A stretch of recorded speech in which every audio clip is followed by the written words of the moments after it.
وہ بڑی کامیابی حاصل کی پاکستان نے، اور دنیا تسلیم کر گئی کہ 24 گھنٹے کے اندر اندر ایسے جاندار قسم کا رسپانس دیا جاتا ہے۔ یہ تو تھی، تو اس کے بعد کیا ہوا، یکدم اب زوال ایسا آیا کہ اب ہم اپنی ہی خواتین کو، اپنے ہی بچوں کو، اپنے ہی بچیوں کو، اپنے ہی لوگوں کو فتح کر رہے ہیں، ان پہ قابض ہو رہے ہیں، اور اپنے ہی لوگوں کی چادر اور چاردیواری، اپنی شہریوں کی چادر اور چاردیواری کو پامال کر رہے ہیں، گھروں پہ چھاپے مارے جا رہے ہیں، سب کچھ ہو رہا ہے۔ اس میں نہ کوئی صحافی بچتا ہے، نہ کوئی جرنلسٹ، نہ کوئی رپورٹر، نہ کوئی آپ کے سیاسی کارکنان، سیاسی رہنما اور سوشل میڈیا کے لوگ، کوئی بھی نہیں بچ رہا۔ تو یہ سارے کا سارا چل رہا ہے۔ تو آج فتوحات حاصل کی گئی ہیں، اس کے بارے میں ذرا پہلے بات کرتے ہیں۔ شیریں مزاری صاحبہ کی گفتگو آپ نے سنی ہوگی، بہت دردناک تھی، کربناک تھی، اور ان کو جس حالت میں رکھا ہوا بھی میں آپ کو بتا چکا ہوں، جیل میں کس حالت میں رکھا ہوا تھا۔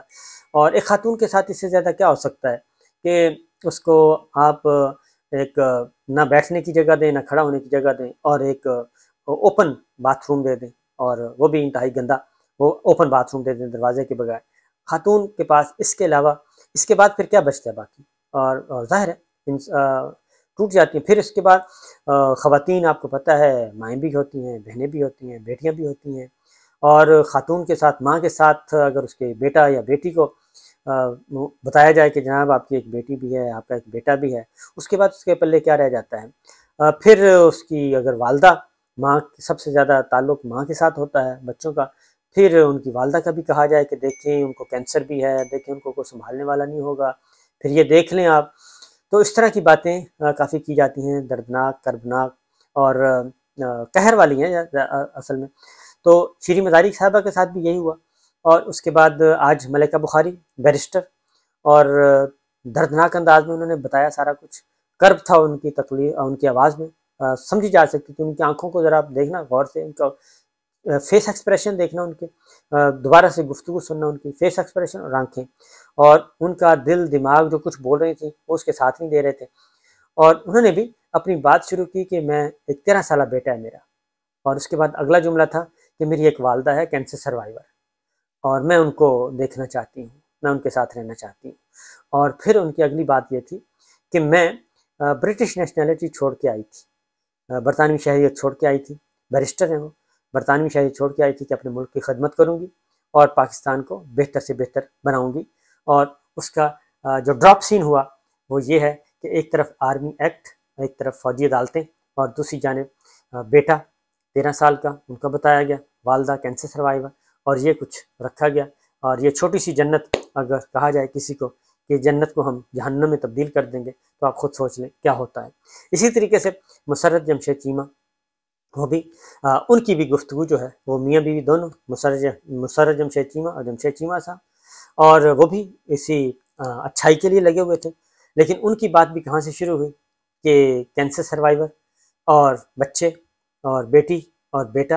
اور یہاں سے سلسلہ انہوں نے، ان کی گفتگو بھی یہاں سے شروع ہوئی، اور انہوں نے بھی یہ اپنا دکھ بیان کیا، اور جملے ایک ہی ہیں کہ ہم مذمت کرتے ہیں، وہ بڑا ہی تاریخ کا دردناک واقعہ تھا، اور اس کے بعد اگلا ہوتا ہے کہ ہم پارٹی چھوڑ رہے ہیں، پارٹی سے ہمارا کوئی تعلق، لا تعلقی کا اعلان کر رہے ہیں، ہم عمران خان صاحب کو بھی چھوڑ رہے ہیں۔ یہ چند جملے آپ لکھیں، یہ چند جملے آپ بولیں، اور یہ اب عدالتوں میں بھی، اب تو ججز بھی کہنا شروع ہو گئے ہیں، ہائی کورٹس کے ججز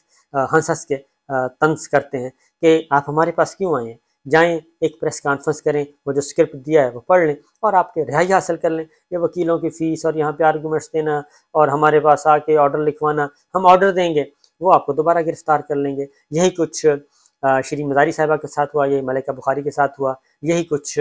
ہوا جی مسرت چیمہ کے ساتھ، جمشید چیمہ کے ساتھ، اور یہ سارا کچھ ہو رہا ہے۔ ابھی وہ باقی رہنما، بے شمار رہنما ابھی بھی جیلوں میں موجود ہیں، اور ان کو توڑنے کی کوشش کی جا رہی ہے، وہ نہیں ٹوٹ رہے اور وہ ڈٹے ہوئے ہیں۔ اسی طریقے سے یاسمین راشد صاحبہ، محمود رشید صاحب، اور میاں محمود رشید اور عمر سرفراز چیمہ، ان کو 14 دن کے لیے بھیج دیا گیا ہے جیل میں، کیونکہ ان تینوں نے باہر آ کے بیان دیا کہ ہم پی ٹی آئی نہیں چھوڑ رہے، ہم عمران خان کے ساتھ ہیں اور اس ملک کی خدمت کرتے رہیں گے، سیاسی جدوجہد کریں گے۔ یہ لیول ہے جی، یہ سارا کچھ ہو رہا ہے۔ تو کہاں ہم کلبھوشن کو، اور کہاں ہم ابھی نندن کو اور طیارے گراتے تھے، اور کہاں ہم اپنے ہی شہریوں کو گرا رہے ہیں، اپنی ہی خواتین کو گرا رہے ہیں، اپنے ہی لوگوں کو فتح کر رہے ہیں، اور نفرت کے بیج جو ہیں وہ ایک پوری کی پوری فصل ہم بو رہے ہیں، اور اس فصل کو کاٹے گا کوئی آنے والا۔ وہ آنے والے کے لیے کتنے مسائل ہوں گے یہ ہم نہیں کہہ سکتے، لیکن ظاہر ہے وہ کہتے ہیں کہ ہماری انا کی تسکین جو ہے وہ ہو جائے، بغض انتقام جو ہے ہمارا انتقام پورا ہو جائے، اور ہم نے اپنی انا کی تسکین کرنی ہے، آنے والا جانے اور یہ ملک جانے اور یہ باقی سارا کچھ جانے، یہ قبیلے بھی ادھر ہی پڑے رہیں گے، ادارے بھی ادھر ہی ہیں، میں اپنا کام کر کے اپنی مرضی کے مطابق چلا جاؤں گا۔ تو یہ اس وقت کی سچویشن ہے، اور آگے ہو کیا رہا ہے، بہت ہوا کھڑا کیا گیا تھا، اس پہ بات کریں تو ہو سکتا ہے مسائل ہی مسائل پیدا ہو جائیں، کیونکہ عمران ریاض خان مسنگ میں شمار ہیں، کچھ پتہ نہیں چل رہا، ان کی بیوی، ان کے بچے، ان کے والد صاحب در بدر ہیں، اور وہ کہہ رہے ہیں کہ ہمیں کم از کم بتا دو دیں کہ وہ ہیں کس حالت میں، یہی دکھا دیں، اور وکلا ان کی بڑی ہی گفتگو کر رہے ہیں کہ ان پہ تشدد ہوا، پھر ہسپتال لایا گیا، پھر کہاں رکھا گیا، یہ سارا کچھ ہے۔ تو میں یہی کہوں گا کہ اتنا ظلم نہ کریں، اتنا قہر نہ کریں، کیونکہ اللہ تعالیٰ کا قہر جو آتا ہے وہ پھر اس سے زیادہ سنگین ہوتا ہے۔ اسی طریقے سے سمیع ابراہیم صاحب وہ بھی پیشنٹ ہیں جی، بہت سیویئر قسم کا ان کو کووڈ ہوا تھا، لنگس کا ایشو ہے ان کے ساتھ، دل کا ہارٹ کا مسئلہ ہے بہت زیادہ، شوگر کے پیشنٹ ہیں، اور یہ سارے معاملات ان کے ساتھ چل رہے ہیں، وہ بھی اس وقت مسنگ میں شمار ہوتے ہیں، اور ان کی بھی FIR درج نہیں ہو رہی۔ تو یہ ہے، جبکہ دوسری جانب اگلی بات جو ہے، جناح ہاؤس پر حملہ، اب آپ کو یہ خبر آپ کے گوش گزار کرتا ہوں، اس کے بعد اندازہ لگا لیں گے آپ کہ یہ جناح ہاؤس سے کتنے کتنے فوائد حاصل کرنے کی کوشش کی، یہ سارے میں نے آپ کو جتنے بھی بتایا یہ ایک فوائد ہی ہیں۔ اور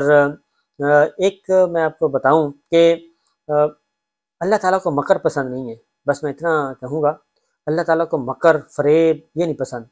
اور خدا نخواستہ اللہ تعالیٰ کو دھوکہ دے کوئی، یہ ممکن نہیں ہے۔ تو اللہ تعالیٰ کو دھوکہ نہیں دینا چاہیے، فیئرلی چلنا چاہیے، انسانوں کے ساتھ ہو جاتا ہے لیکن اللہ تعالیٰ کے ساتھ نہیں۔ تو ہو یہ رہا ہے کہ جناح ہاؤس پر حملہ کرنے والے جی مزید 120 ملزمان کی شناخت ہو گئی ہے۔ ملزمان نے شناختی کارڈ، تمام ریکارڈ افسران کو دے دیا ہے، اور 8 مئی کو زمان پارک میں ملزمان 8 مئی کو زمان پارک، 9 مئی کو جناح ہاؤس میں موجود پائے گئے، اور جیو فینسنگ کی گئی ہے۔ اب اگلی بات، اسی جیو فینسنگ کا جو سارے کا سارا اگلا کام سن لیں آپ کہ جیو فینسنگ کتنی مضبوط قسم کی ہے۔ جیو فینسنگ سے جی وہ کہتے ہیں ملزمان کی زمان پارک اور جناح ہاؤس میں موجودگی پائی گئی، ٹھیک ہے۔ اب آگے دیکھیں، انہوں نے کہا جی چیکنگ میں 154 شارٹ لسٹ ہونے والوں میں 34 صحافی ہیں،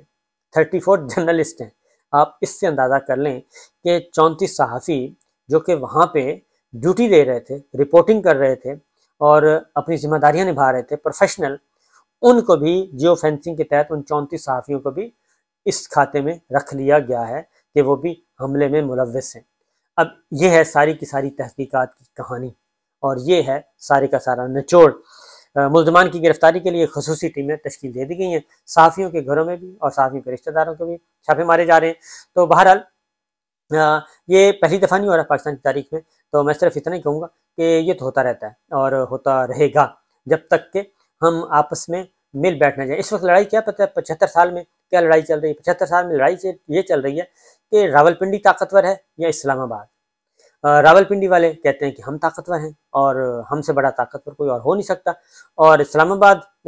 والے جو ہیں وہ کہتے ہیں آئین ہمیں طاقتور کرتا ہے، ہمارے پیچھے عوامی قوت ہے۔ تو پنڈی والے کہتے ہیں کہ کمال کرتے ہیں آپ، کون سی عوامی طاقت؟ یہ عوامی طاقت بھی ہم اس کو بھی ملیا میٹ کر سکتے ہیں، اور یہ کر کے بتا بھی رہے ہیں کہ دیکھ لیں پاکستان پیپلز پارٹی کے ساتھ، پھر مسلم لیگ نواز کے ساتھ، اب PTI کے ساتھ یہی کچھ ہو رہا ہے۔ تو یہ ساری چیزیں ہو رہی ہیں جی، اور ساتھ ساتھ کچھ اور معاملات بھی چل رہے ہیں، لیکن بنیادی بات یہ ہے، بنیادی بات یہ ساری کی ساری میں نے جو دردناک باتیں آپ کو بتائی ہیں، یہ ساری باتیں اس سے میں اپنی ملٹری اسٹیبلشمنٹ سے یہ تو کہوں گا کہ اس کو فرق نہیں پڑ رہا، فائدہ نہیں ہو رہا، ان دا لانگ رن نقصان ہی نقصان ہے، اور لوگوں کے فیملی میں بہت زیادہ اس پہ نفرت پائی جاتی ہے، میں آپ کو بتا رہا ہوں۔ اور ٹھیک ہے وقتی طور پہ کوئی تسکین حاصل ہو جائے گی، لیکن بالآخر اس سے نقصان ہوگا، اور پاکستان اور پاکستان کی مسلح افواج کو نقصان ہوگا، کیونکہ یہ سب کے سب لوگ پڑھے لکھے ہیں، اور پڑھے لکھے لوگ ہیں، پاکستان کی خدمت کرنے آئے تھے، اور پاکستان کی خدمت کرنے کی وجہ سے یہ سارے ہیں۔ لیکن اب ہر داستان جو ہے، ہر جیل سے رہا ہونے والے کی داستان جو ہے وہ بڑی ہی خوفناک اور دردناک ہے۔ اللہ تعالیٰ ہمیں سمجھنے کا بھی موقع دے، صحیح بات کرنے کی توفیق دے اور صحیح فیصلے کرنے کی توفیق دے۔ باقی باتیں انشاءاللہ پھر کریں گے، اجازت دیجیے، اللہ حافظ۔